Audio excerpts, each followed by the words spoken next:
কালকে থেকে হচ্ছে আমার পরীক্ষা। আর আমি আজকে আরা জঙ্গলে ঘুরে বেড়াইতাছি। আরা জঙ্গলে বইয়া এতক্ষণ গাঞ্জা খাইলাম। আমারে কি দেখে কি কইতে পারবো যে কালকে থেকে আমার পরীক্ষা? এসএসসি পরীক্ষার আগে যে কয়টা টেস্ট পরীক্ষা হইছে, একটা পরীক্ষাও তো দেই নাই। অথচ আব্বার কাছ থেকে 5 বার করে টাকা নিছি পরীক্ষার কথা বইলা। অনেকগুলা টাকা নিছি। টাকাগুলা নিয়ে কি আর করছি? সবগুলা টাকা নিয়ে গাঞ্জা কিনা খাইছি। কথা হচ্ছে কালকে থেকে তো এসএসসি পরীক্ষা, অথচ আমি এখন পর্যন্ত পরীক্ষার ফিসই দেই নাই। টাকা কোথায় পামু? আমার কাছে তো একটা টাকাও নাই। টাকা আর কই পামু? বাড়িতে যাইয়া আব্বারে ভুং বাং বুঝাইয়া পরীক্ষা ফিসের টাকা নেই। তাড়াতাড়ি বাইতে যাই দেখি আব্বা বাইতে আইছে কিনা। পড়াশোনা করে যে গাড়ি ঘোড়ায় চড়ে সে, পড়াশোনা করে যে গাড়ি ঘোড়ায় চড়ে সে। বুঝলে আব্বা, বুঝলে তুমি? পড়াশোনা করে যে গাড়ি ঘোড়া চড়ে সে, এটা তো খুব ভালো করেই বুঝিস। কালকে থেকে তোর পরীক্ষা শুরু হবে, আর তুই ঢং ঢং করে আজকে তুই ঘুরে বেড়াইতেছস। যা পড়তে পার, যা। আব্বা, তুমি কিন্তু আমারে কথা দিছিলা এইবার যদি আমি এসএসসি পরীক্ষা যদি পাশ করতে পারি তাহলে আমারে মোটর সাইকেল কিনা দিবা, R15। তার জন্য কিন্তু আমি খুব মনোযোগ সহকারে পড়াশোনা করতেছি। এইবার কিন্তু R15 আমার কিনে দিতেই হবে আব্বা। মোটর সাইকেল কিনা দিবার চাইছি, সেটা তো আমার ভালো করে মনে আছে। আর শুন, তোর কিন্তু এবার A+ পাইলে হবে না, তোর কিন্তু A গ্রেড পাইতে হবে। যদি A গ্রেড পাস তাহলেই কিন্তু তোর আমি মোটর সাইকেল কিনা দিমু। আর যদি A গ্রেড না পাস তাহলে 3 চাকা একটা ভ্যান কিনা দিমু, ভ্যান চালাবি। ও আমার মাই ডিয়ার ড্যাডি, তুমি এই সব বিষয় নিয়ে কোনো চিন্তা করো না। আমি তো A গ্রেড পাবই, কিন্তু একটা সমস্যা যে হয়ে গেল ড্যাডি। A গ্রেড পাবি, এটা নিয়ে আমার কোনো চিন্তাই করতে হবে না। তাহলে কি এমন মহাভারত শুদ্ধ হয়ে গেল বলতো? সমস্যাটা হচ্ছে আব্বা, আসলে পরীক্ষার জন্য কিছু টাকা লাগবে। তোরে তো কয়দিন আগেই তো পরীক্ষার ফিসের জন্য 500 টাকা দিলাম, এখন আবার কিসের টাকা চাস তুই? আব্বা, কয়দিন আগে যে তুমি টাকাগুলো দিছ, এই টাকাগুলো তো আমি ফিসই দিছি। কিন্তু সেইগুলা তো এসএসসি পরীক্ষার আগে ঘন ঘন টেস্ট পরীক্ষা হয়, সেই টাকাগুলাই তুমি দিছিলে আব্বা। এখন তো ফাইনাল পরীক্ষা আব্বা, ফাইনাল পরীক্ষা, বুঝছো? এইটার টাকাই তো আমি তোমার কাছে চাইতেছি। আমি তো জানি বছরে মাত্র 2 বার করে পরীক্ষা হয়, তুই আমার কাছ থেকে এই বছরে 5 বার পরীক্ষার ফিস নিছস। ঘটনা কি, নাকি ফেল টেল করছস? আব্বা, তুমি এটা কি কইলা? আমি কি সেই লেভেলের ছাত্র নাকি যে পরীক্ষায় আমি ফেল করবো? আমি তো পরীক্ষাই দেই নাই। শালা জুংলির করে জুংলি, তুই যে আমার কাছ থেকে পরীক্ষার জন্য 5 বার করে যে টাকা নিলি, সেই টাকাতে তুই কি করলি?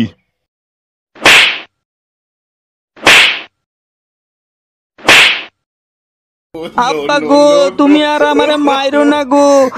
সত্যি কথা মুখ ফসকে আব্বা আমি কইলা দিছি, আমি টাকা নিয়ে গাঞ্জা কিনা খাইছি আব্বা। তুমি আমার আর মাইরো না আব্বা। মাথার গাম পায়ে ফেলে এত কষ্ট করে উপার্জন করে তোরে দেই আমি টাকা, আর সেই টাকা দিয়ে তুই গাঞ্জা কিনে খাস? সত্যি কথা বলার জন্য চর, তুই আরো কয়টা খা। আব্বা গো, আমি তোমার হাতেও ধরি পায়েও ধরি, তুমি আর আমারে মাইরো না। আমি তোমারে কথা দিলাম আব্বা, আমি আর জীবনেও গাঞ্জা খামু না। তুমি এইবারের মতো পরীক্ষার ফিসটা দেও আব্বা। কিসের পরীক্ষার ফিস আর কার পরীক্ষার ফিস? তোর আর কোনো পরীক্ষা টরীক্ষা দেওয়া লাগবো না। কালকে থেকে তুই আমার সাথে ধান কাটতে যাবি। তোরে আর বসায় বসায় খাওয়াইতে পারবো না। কালকে থেকে আমার সাথে ধান কাটতে যাবি, তাও 200 টাকা করে ময়না পাওয়া যাবে। ওরে বাবা রে বাবা, ধান কাটা অনেক কষ্ট আব্বা।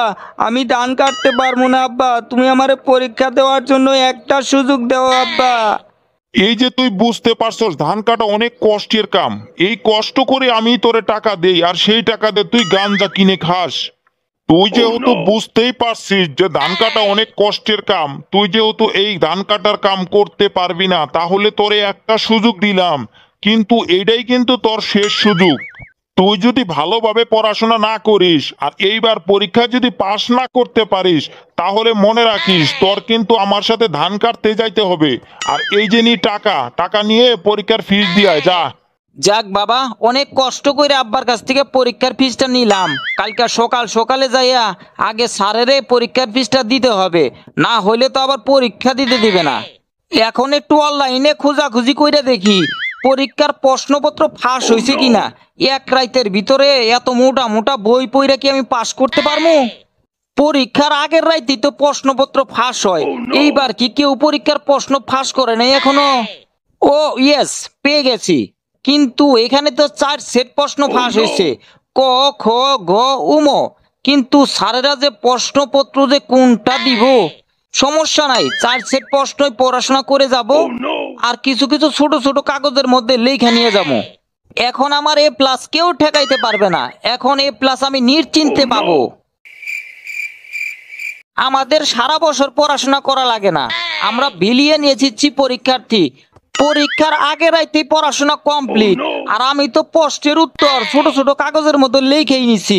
আর বন্ধুরা, আপনারা কিন্তু অবশ্যই দোয়া করবেন, আমি যে প্রশ্নের উত্তরগুলো লিখে নিয়ে গেছি ওইগুলোই যাতে পরীক্ষার প্রশ্নপত্রের মধ্যে আসে। রাসেল ভাইপার সাপ কত প্রকার এবং কি কি?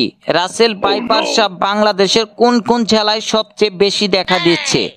রাসেল ভাইপার সাপ কোন ধরনের বিষাক্ত সাপ? কাম সারছে। এইখানে তো দেখি পরীক্ষার মধ্যে প্রশ্ন আছে সব সাপের উপরে। আমি যেগুলা প্রশ্ন পড়ে আইছি আর যেগুলা লেখা নিয়েছি এইগুলা তো একটাও আসে নাই। সারা বছর পড়াশোনা না কইরা এই হইলো আমার হাল, এখন আমার কি হবো? হায় হায় হায়, এটা কি হইলো? সবই তো দেখি সাপের প্রশ্ন আইছে, আমি যেগুলা প্রশ্ন পড়াইছি এগুলা একটা প্রশ্নও তো আয় নাই। আমার তো এইবার পাসন নাই, আমি তো পরীক্ষায় পাস করতে পারবো না। সারা বছর তো পড়াশোনা করি নাই যে পরীক্ষার আগের দিন প্রশ্ন ফাঁস হবো, সেই প্রশ্ন দেখে দেখে পাস করবো। এখন তো দেখছি আমার তো উপায় নাই, কালকে থেকে তো আমার আব্বার সাথে ধান কাটতে যাওয়া লাগবো। হায় আল্লাহ রে, আমার এটা কি হয়ে গেল?